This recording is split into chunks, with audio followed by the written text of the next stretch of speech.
Yes, what's good, everybody? Welcome back to Veterans Minimum. I'm your host, Nick Deus. Nick Deus 10 is where you can find me. My guy back in the building. Haven't seen you in a bit, man. How you doing? Fantastic. Did you want to fist Busy me there? day. Like, No, I'm glad to be back. But yeah, we can do it.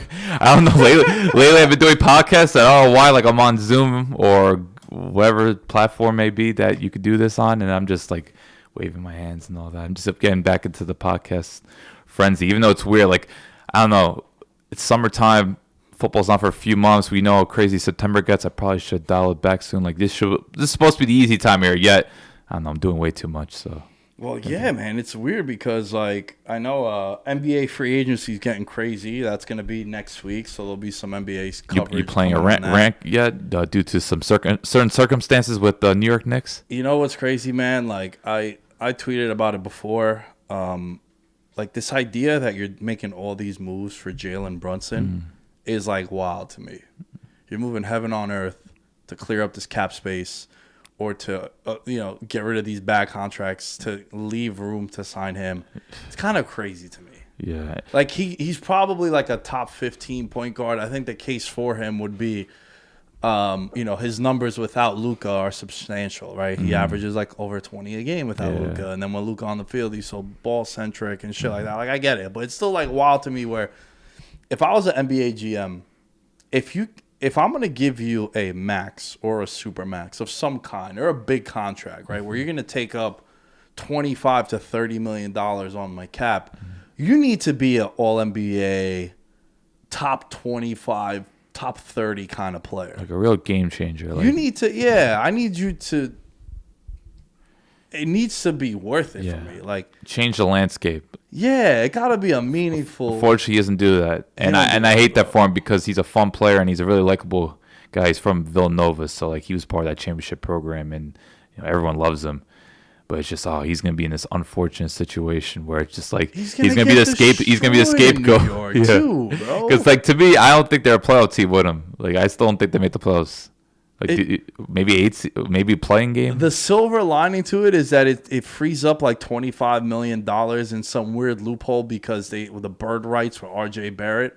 So then if they could sign RJ to this like crazy supermax, which I wouldn't be opposed to that. Like I prefer giving that money to RJ Barrett personally, but it's just always weird to me where like you make all these moves for a guy where it's like okay, you know what I mean? Like.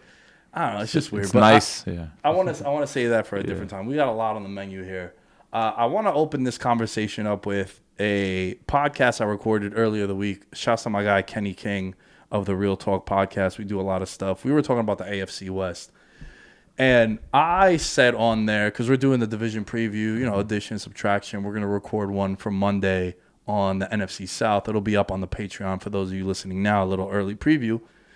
But my storyline, and I want to get your thoughts on it because you're one of the people whose football opinion I definitely respect. Obviously, I wouldn't be having you on the pod as much as I do if I didn't. I feel like right now, going into next season, we're not talking about how it might play out. Yeah. Right? But I'm talking about right now, we're in July, basically in July.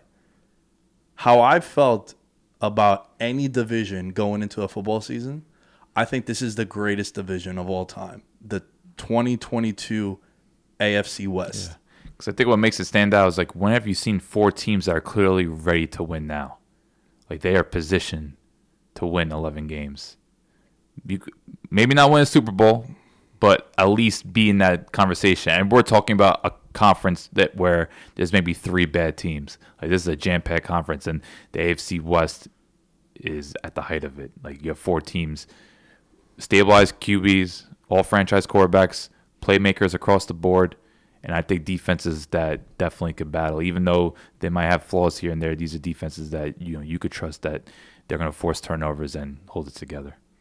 Yeah, how many All-Pros are in this division across the board? Oh man, like 25. That's a long conversation. I know, right? But I'm saying, I mean, we could go through it, but it's gonna be how stacked it is. The defensive lines, the secondaries, the receivers. Yes. Bro, Derek Carr might be the worst quarterback in this division, and he's what, top 12? Yes, 13? minimum 12. Minimum 12, because right? he's past two seasons, Derek Carr's just been unbelievable. And now he has a legitimate stallion on the outside, the best wide receiver he's ever They played have a with. hell of a trio. Just three guys that could create separation whenever they want.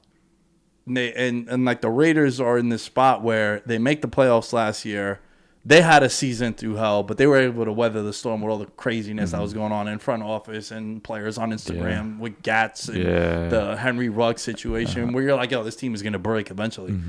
But to me, like right now, you're looking at it, all three teams, I think the Raiders are the only one with an 8.5 win total, which is still high. Usually the last place team with the lowest win total projected is like 6. Man, I feel like if they're in any other division, they're 10 wins. Bro, any other division. All the 3 other teams, Chargers, Chiefs, and the Broncos, all have 10 wins or more. Yeah. Chiefs have the highest in the AFC with the Bills at 11.5. And you're looking at it like all the quarterbacks are top 8 favorites to win MVP, with the exception of Carr, but he's like 12th. Yeah. This division is stacked, bro. Yeah. And I think, like, remember last year I said all 4 teams in the West and the NFC might make the playoffs? I was going to mention that before. Yeah, we were both thrilled about it, even though Arizona didn't look quite ready. But it's like, okay, Arizona has enough stars where they're going to attract interest. But obviously Rams had all the fanfare. Seattle was still Seattle. Well, Seattle also lost Russ for about 6 games. Which kind of because they were about 500. Right. They were going to be a contender going into the end of the season. Injuries did affect it because we know how good Arizona was early part. San Fran. Oh, man.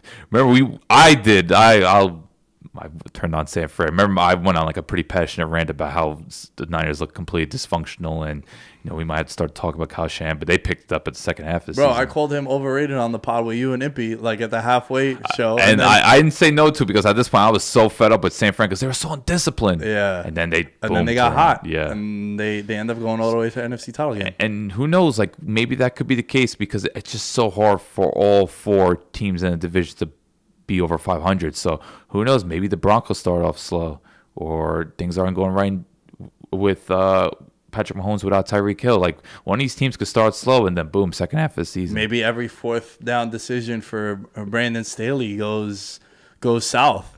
And I mean, it was working early on. I hope it was. Yeah. Yeah. But yeah, man, I think this division it's unbelievable. It's really, I'm fascinated by it. That's why I got so many primetime games.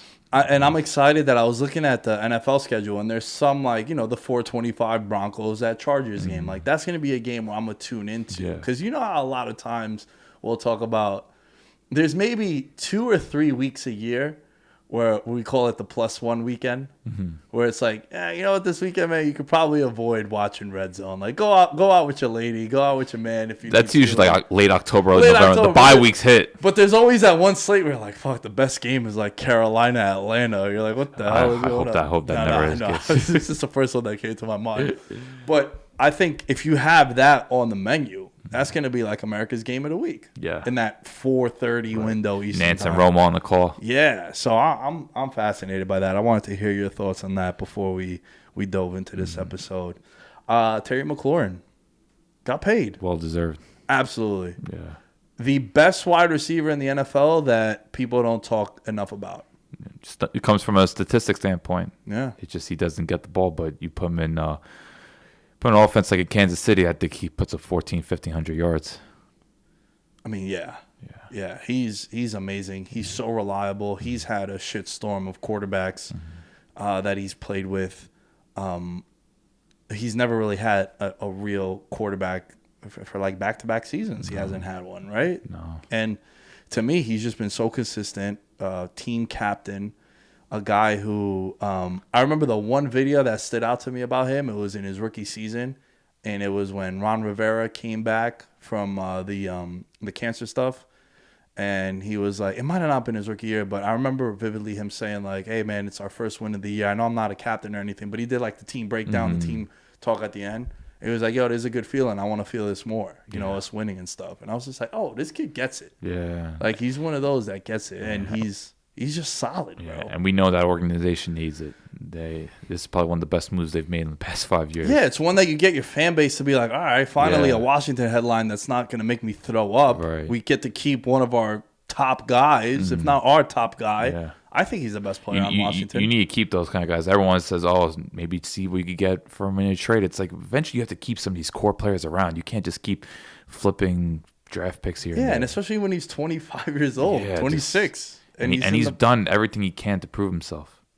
Yeah. I was so happy when I saw that. Yeah. And I remember talking with Josh. I was like, yo, they might get rid of him. He's like, nah, bro, we got to keep him. He's like, yo, every headline from Washington sucks. He's like, we can't let. He's like, yo, if I wake up and they say that they traded Terry McLaurin, he's like, I'm going to be sick. He's like, I'm going to unsubscribe from not League Pass, Sunday Ticket. It's just going to be like just another Washington moment. But, they made the right move in that 2019 draft class. Starting to get paid. Talk about, yeah, all them. A.J. Brown, 4 for 100. His was 3 for 71. Now there's still what's going on with Debo, what's going on with Metcalf, two guys that I think should get paid. Same thing with Seattle, right? It's like, yeah, you could trade Metcalf, but like, don't you want to keep some pieces to make it appealing for players to come here too in the offseason? I think the only way Metcalf could trade is if he just kind of wears out his welcome because he is a bit vocal. Like, we don't know what's going on behind the scenes there. Like, we know Terry McLaurin, he's had, great character guy. Just DK Metcalf, like, I think he's mid publicly. He had a couple of he had a couple of moments where he lashed out, like Bobby Wagner had to calm down the sideline one time. So I don't know how quite that situation is like in Seattle, but from recent interviews, it seems like he's calmed down. Yeah, time heals all. Yeah, been away from it for a little bit. Kind of makes it easier for you to understand certain some things. Players don't take young players don't take losing well either. So that could be especially when you come in and you're in the playoffs the first 2 years of your career. Yeah, and you're like, oh shit, this is gonna be nothing, right? Yeah. I remember I asked Deion Jones. I was like, yo, your first year, you come into the league, go straight to the Super Bowl. Do you think this is gonna be something you're gonna be? He's like, yeah, man. And then it's hard. It's hard to get back there. But when my first experience is I'm gonna be in the Super Bowl, it's like, oh, I thought this would be harder. I mean, he's like, damn, I put my words on that. Yeah. You know what I'm saying? Yeah. When like people in the Bengals organization, like considering they have such a young nucleus, they hope it doesn't happen to them like that. Well, one of my very early bets that I'm having my eye on is Cincinnati to miss the playoffs. I mean, definitely could happen. That it's conference. It's like plus 180 for them to miss the playoffs. You look at, they check all the boxes for a team that's going to regress. It's the young team that clearly overachieves, right? They surpass their win total. They get all the way to the Super Bowl.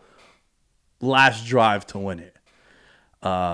You have one of the youngest rosters in the NFL. You still kind of have a head coach that people are not. No one believes in. Yeah.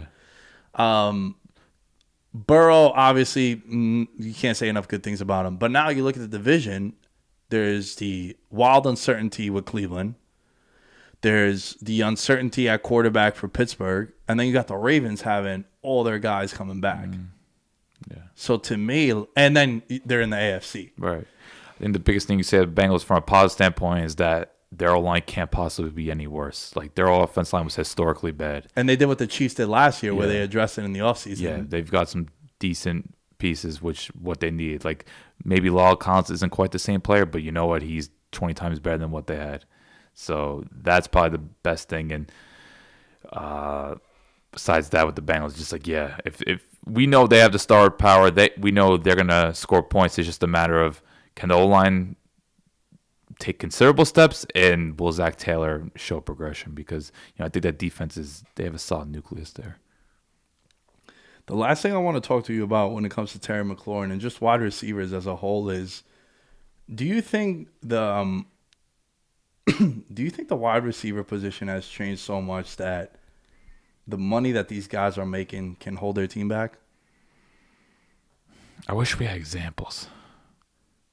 I wish there were more, because I remember the statistic. No, that wasn't a statistic. It was a fact that you saw a lot of the Super Bowl teams from recent years not have that big superstar receiver. Right. Like, you look at those Patriot teams, even the Eagles. Right. Like, they didn't have that guy that was like top 5 wide receiver paid. Yeah. So that used to be the thing. It wasn't until I think Tyreek Hill in Kansas City won it, where it's like, okay, and then Tampa won it. So, and then obviously the Rams now.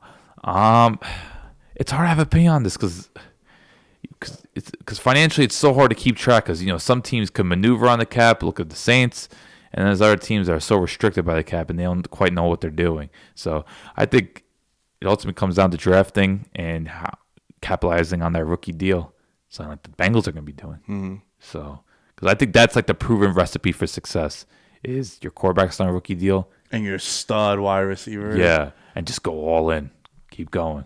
Yeah. You saw with the Eagles, you saw with the Rams, back with Goff, even though obviously they win the Super Bowl with him, but they made it. Kansas City, there's been teams that have fully capitalized on it. Yo, that's a strong ass point about having not only the quarterback on the rookie deal, maybe that number one wide receiver. Your Justin Jeffersons, your Look at the Bengals right now. Jamar Chase. Yeah, man. That's the Bengals really hit the jackpot. Yeah, back-to-back seasons. And you still got another two more years of this with the Bengals. Yeah. But yeah, we'll save more of the AFC North stuff later down the road. I think this would be a good conversation in 2 years. Let's see some examples. Let's see what happens with a Terry McLaurin or AJ Brown, like, you know, guys getting these deals now. You know, eventually Debo, wherever he ends up. You're gonna hate this, but let's see what happens with like the Jets too. They got some stud wide receivers on rookie deals, and I mean Zach Wilson is not on the same level as Joe Burrow, but I'm talking about just the concept of the rookie quarterback with the rookie wide receivers. I know you don't like this at all. The Jets. It's just comparing the Jets to the Bengals. It's like no, I get that. I'm talking about just a scenario like of having the quarterback and the wide receivers both cheap. Right. Yeah. In comparison to what a quarterback and wide receiver makes. Yeah. I just don't know what to make of the Jets. Like, I just wish they could do something. Like, I know it sounds harsh. Your face when I said Jets. It's just like, what have they done? Like, can they be relevant in November? That's the first step. Like, I know it sounds harsh, but that's just how it is. But Grant, look, at least I did. I completely wrote off the Bengals last year, and look what happened. So, maybe I'll be proven wrong. But like, there's just nothing coming out of the Jets has me encouraged thinking like, okay, they could maybe win 9 games. To me, they're a 6-win team at best. Yeah, that's not going to age well. The Jets, that Jets soundbite. I'm going to clip it too. It's going to be hysterical. I mean, didn't you say Robert Salas is going to get fired in 3 years one time? Yeah. Yeah, I still kind of believe it. So Zach Wilson might progress, but the coach. Well, you don't think that a team could get better but have a worse record? You don't think that a quarterback could get better, but a team could get. I'm saying there's been countless times where a team plays better. They're a better team, but their record is worse. Oh, it's happened, but I just don't know about like a first or second year coach. Usually it kind of just connects. Like usually a team's success is going to be based on a head coach. Maybe, I don't know, I can't think of any examples off the top of my head, but I just feel like the record the Jets have is going to kind of be all about Robert Saleh. Well, their first couple of games are rough. Like until the bye week is like their first 8 games are like playing some tough ass. I mean, you're in the AFC, man. That's what I'm saying. Like, yeah, I'm gonna repeat this by every AFC team. You better be ready to play, unless you're playing the Jaguars or the Texans. Oof. Hey man, I want to end with this big weekend in the fight world. Yes, UFC 276. The most must-see fighter is fighting. Yeah, I think Assange is the most must-see. If you want to say Ngannou, there'll be no arguments. But like to me, Izzy's the gold standard. Yeah, not gonna disagree with that. Yeah, but why? Why would you say that? I just think off not invincibility because he can lose. You know, he did lose not too long ago, but I just think the striking style and how unorthodox he is, and it's just his overall highlight reel and just his composure. Like even when he's fighting these unpredictable strikers or these big power punches, he's always in just control. So composed. He knows how to manage distance, and you know he's gone through those 25-minute battles. This isn't someone that gets worn out. You know he competes, and I just think his evolution over the past 4 years is, to me, like the best thing that's happened in the sport. Yeah. I want to push back a little bit on his loss recently. That was at 205. Yeah, which I'm not harsh about at all. I just know from I guess, perception, people are going to look at that. But, how about this, though, for perception, right, with him? He was undefeated and goes up a weight class to fight a guy who would weigh at, like, 225. Yeah, he would cut from 225. And Adesanya, like... I think he weighed in at like 197. Yeah, he can. Like he didn't, he's said many times, he's like, yo, my cut to 185 is like 9 pounds. Yeah. He's like, I don't, he's eating in and out like the fight week and shit, like he's like, this is where I feel the most comfortable. I'm not draining myself. And I think he's only been over 200 like a few times like during out of camp. And to think like he goes up to 205 and is outweighed by Jan Blachowicz. And the way that fight played out was on the feet, he was piecing him up. Yeah, which you expect. Which you would expect because he's an all-world striker.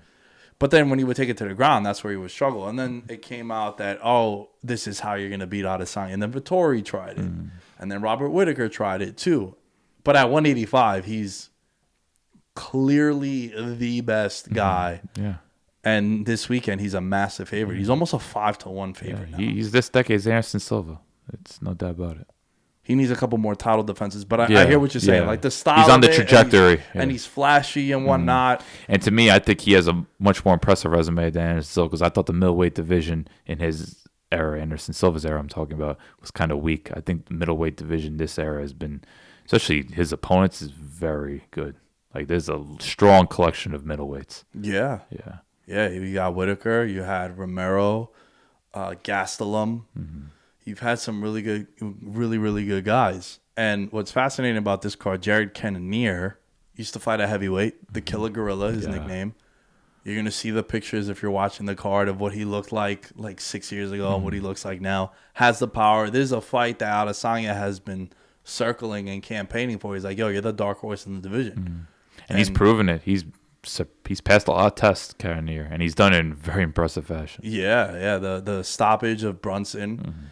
When he fought Whittaker, he lost to Whittaker, but he also broke his hand in the first round. So he was... That's the worst. He was hobbled. That's happened a lot over the years. It's just when a fighter breaks their hand in the first round and it's just they're in such a precarious position.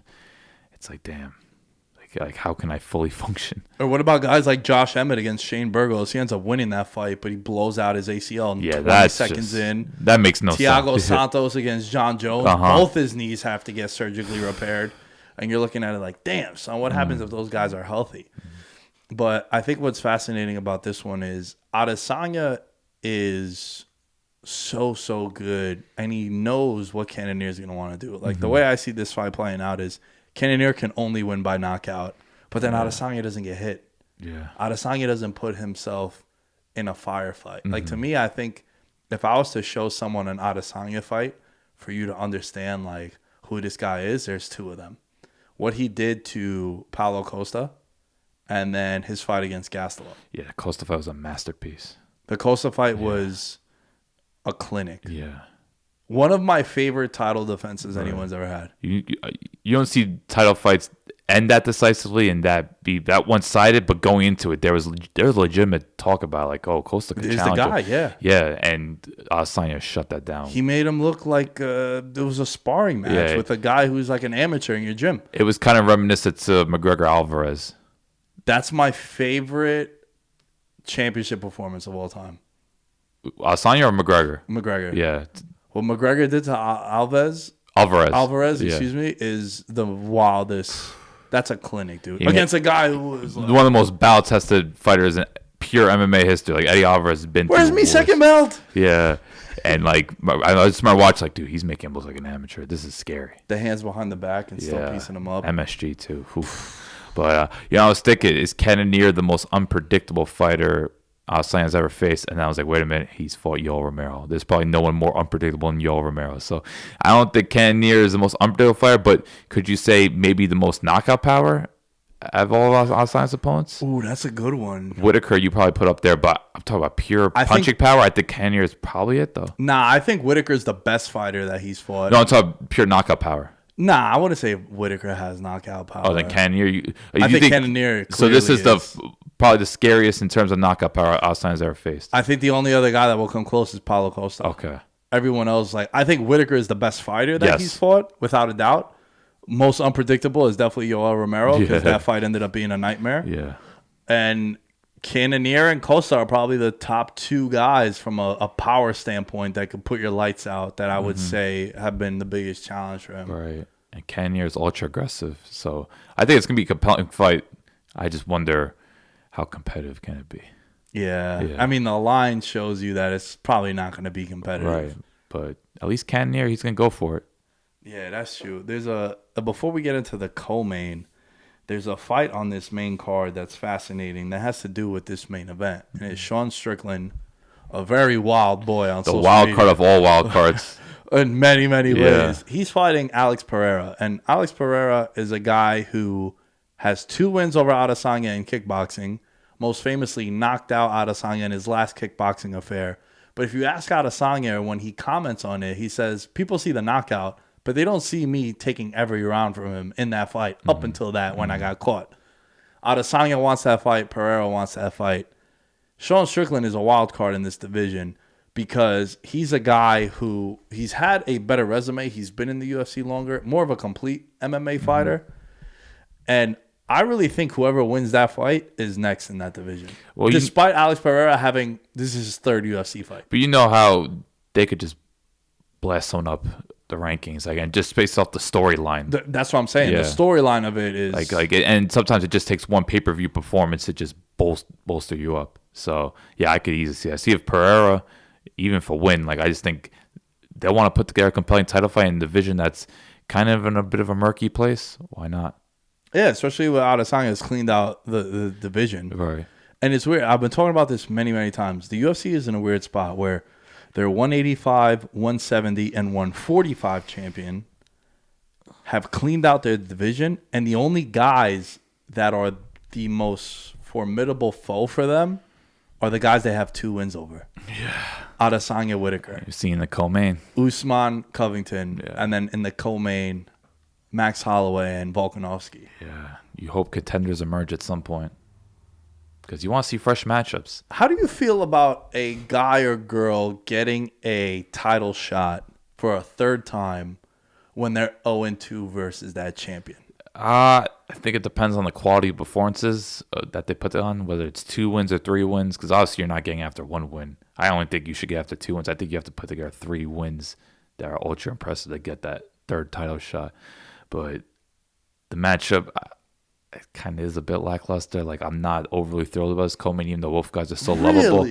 Yeah, I think maybe I don't know if it's fatigue, but it's 50 minutes of this, and the fights were good, but I don't think they're all that memorable. Maybe I'm just being harsh. I think you're being harsh. Okay. I think the second one look, everyone loves Max Holloway. Yeah. But I think the second one was definitely more memorable than the first one. Okay. Because the second one, Max dropped him twice. Right, okay. And that was the only time, outside of the Brian Ortega submissions that Volk was in, those were the only 2 times where Volk looked vulnerable and looked beatable in those scenarios where he gets dropped. And I think a lot of people scored it from Max. I thought Max won that second fight. I do remember we watched it, yeah. But what's your take on it when it comes to the third fight? I respect the fighter that doesn't sit and wait for an immediate rematch. Obviously, circumstance matters, right? Mazola waiting for the rematch with Usman, I'm with that because he took it on a week's notice. Yeah. That I get. I don't like the Colby Covington approach where he loses it and then he's like, nah, I'm going to hold out for a rematch. And then they throw him Woodley. Yeah. Because all right, bro, it's been 6 months since he's fought. You need to fight. I don't like that. I love what Whitaker did. He loses to Adesanya the first time. Then he goes to Till. He goes to Cannonier. He goes to, I think it was Gastelum, it might have been. My bad. I'm blanking out. And then he gets another title shot. So with Max gets the immediate rematch because the first fight was so close. Yeah. Loses the second one. And then he goes to Cater. And then he goes to Yair. And in the Yair fight, he didn't really need to take that. He just took it because he's like, yo, you haven't fought. I haven't fought. I want to fight. I don't want to sit around streaming on Twitch anymore. Right. These fighters, that's the right mentality. So to me, if you get that third title fight and you've worked your way back to it and there's no one else in the division. That too. You have to also look at it from a division. Yeah, there's no one else close to that now. So I'm cool Champ's with got it. to fight. Champ wants to fight. I mean, even Volkanovski, he took the Korean Zombie matchup, violated him. And he took that because he's like, yo, this is legacy for me. I want to leave a legacy. This guy, the Korean Zombie, is an iconic figure in the 145 division. And no one else wanted to fight. There was no one else left for me to fight. Yeah. So I'm surprised that you're not intrigued. I bet when it starts, I'll be intrigued because, look, both guys are phenomenal fighters and it's exciting. Maybe I'm just a little fatigued by the matchup, but I mean, if you look at the Mount Rushmore of 145ers, them two are on there Aldo. Absolutely. So, these are iconic guys, and they're both in their prime. Damn, who's the fourth? McGregor. Who is the fourth? I don't think it's Egder. I think Egder had more success at 155. Yeah. I love Cub Swanson, but nah, it can't be Cub. Probably Connor. I mean, what he did at 145. And Poirier's another one, but Poirier's 155. Yeah. Connor at 145 was. That's where he made. That's where he was. Because Aldo was so dominant for so long. Like, who else was there at 145 until Connor came? Yeah.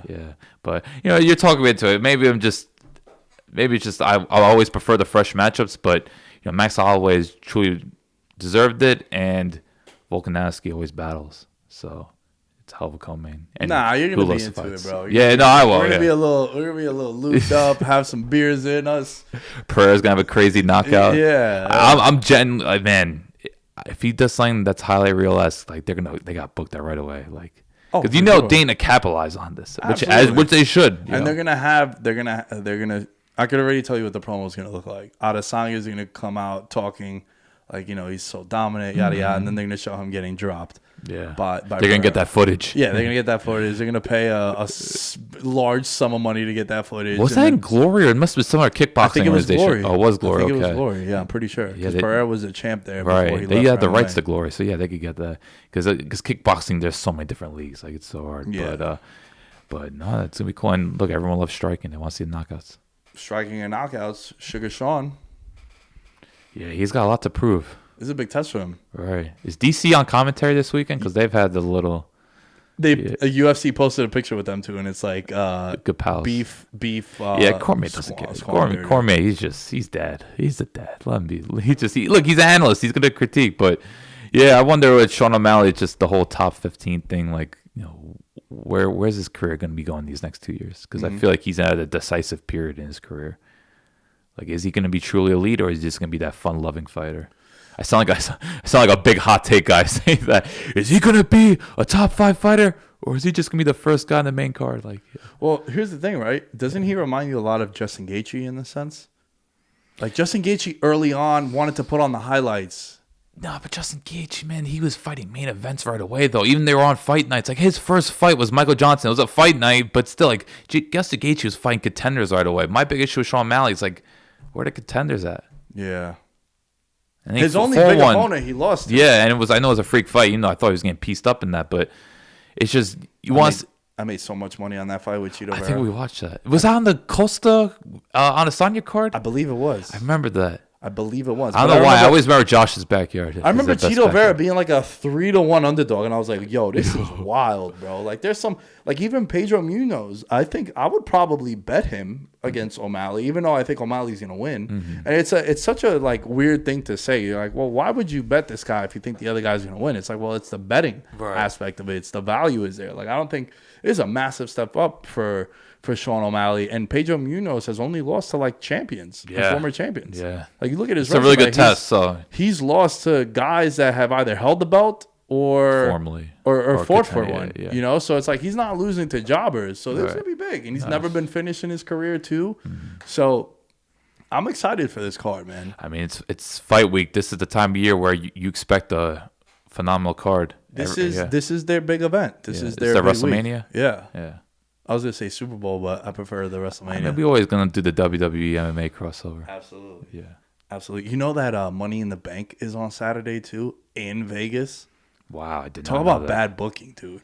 They were gonna do it at Allegiant Stadium. So that's why Tony Khan was making that joke. Okay, because Tony Khan gets his shots in. WWE had scheduled. Even after UFC always dominates this weekend. Yeah, I don't know what WWE is thinking. This is their big thing, right? And WWE booked Allegiant Stadium for Money in the Bank, and then they moved it to the MGM Grand because T-Mobile is where UFC is going to be. And it's like, why not do it Sunday? At least, right? Like, if I was in Vegas this weekend, I would probably go to Money in the Bank on Sunday if it was. I'd be like, yo, let's go to the fights Saturday night, and before the crossover is there, the fans are gonna. Yeah, but to do it the same night is really, really asinine. They've been taking L after L after L. We all know about Vinnie Mac's issues. They lost to Queen Sasha Banks, like. Bro, and the injuries in wrestling across the board. I'm not that into it, but Cody Rhodes comes back. Oh, that's right, yeah. And they're trying to make him the number one babyface, and he's super duper over. Yeah. And he tears his pec, and now he's out. Oof. Randy Orton's out. CM Punk, Daniel Bryan, the list goes on, like across everywhere. Yeah. Like guys are getting hurt. Damn, rough, man, rough. Yeah, I just don't get why would you do Saturday. And like they've been doing this in Vegas for how many outside of 2020 because 2020 was 2020. Like this is the UFC's time in Vegas every year. Man, Vince McMahon, you can't dominate everything. You should know this by legends, absolute legends. Speaking of legend, Alan, you're a legend, a good kind. Where can they find you, bro? Alan Sturk, that's ALLENSTRK. At Nick Day 10 as you can find me. Check out veteransminimum.com. Go over there and check out the shop. The shop is live. You can buy yourself some merch. You can buy yourself some of the new hats that are dropping. And yeah, support the show. Thank you for listening, and we'll catch you guys next time.